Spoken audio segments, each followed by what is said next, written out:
যেদিন আপনাদের ভাইয়া কাজে যায় ওদিন আমার সকালবেলা উঠে কি খাই এই বিষয়ে আমি আপনাদেরকে দেখাবো আজকে। আসসালামু আলাইকুম, কেমন আছেন সবাই? আশা করি সবাই অনেক ভালো আছেন। আমিও আলহামদুলিল্লাহ অনেক ভালো আছি।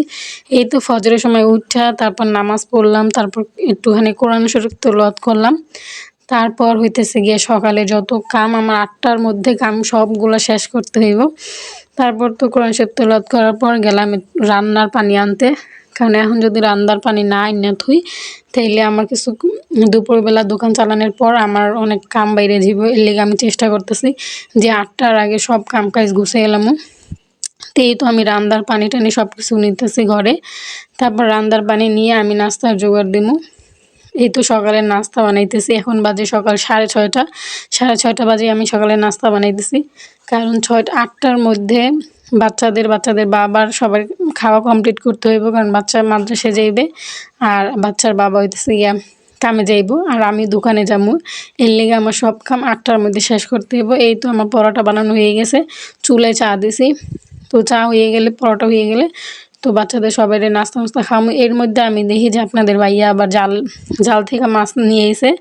এরপর তো এই মাছটা সব কিছু কুটে ধুয়ে টুয়ে সব কিছু থুয়ে যাবো।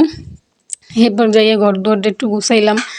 সব কিছু ঝাড়ু টাড়ু দিলাম। কারণ এখন যদি আমি কমপ্লিট করে না রাখি তাইলে আমার দুপুরবেলা অনেক কাম বেড়ে যাব, যা করতে আমার অনেক কষ্ট হয়ে যাব।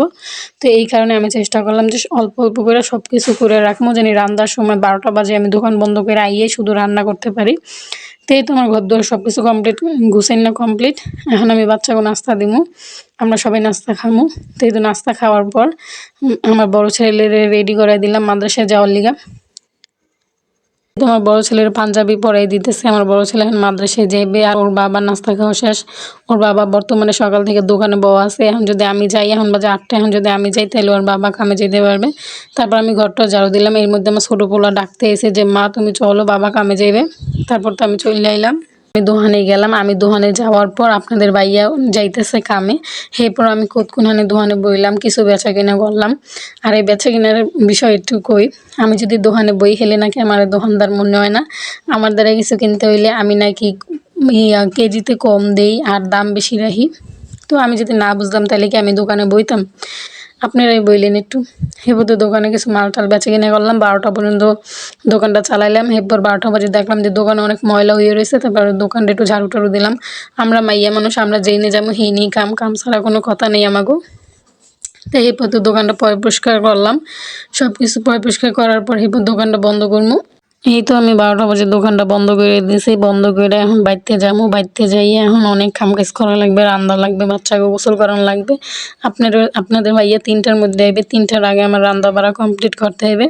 এরপর আমি 3টা বাজে রাইন্দা বাইরা তারপর খাইয়ে লইয়া বাচ্চাকে সব কিছু গুছিয়ে টুছিয়ে এরপর আরো অনেক কাম করছি। হ্যাঁ, আর ভিডিওতে দেখান যাইবে না, হেলে ভিডিওটা অনেক বড় হয়ে যাবে। এরপর খাইয়ে লইয়া আবারও গেলাম বিয়ের দোকানে যাই আবার সন্ধ্যা পর্যন্ত বইছি। এবার সন্ধ্যার পর আপনাদের ভাইয়া আইসে পর আমি আবার বাড়িতে চলে আইসি। আইয়া হাঁস মুরগি সব কিছু উঠেছি। তো আমার এই ভিডিওটা কেমন লাগলো আপনাদের কাছে অবশ্যই কমেন্টে জানাই দিবেন। আর ভালো লাগলে লাইক কমেন্ট অ্যান্ড শেয়ার করে দিবেন। আসসালামু আলাইকুম।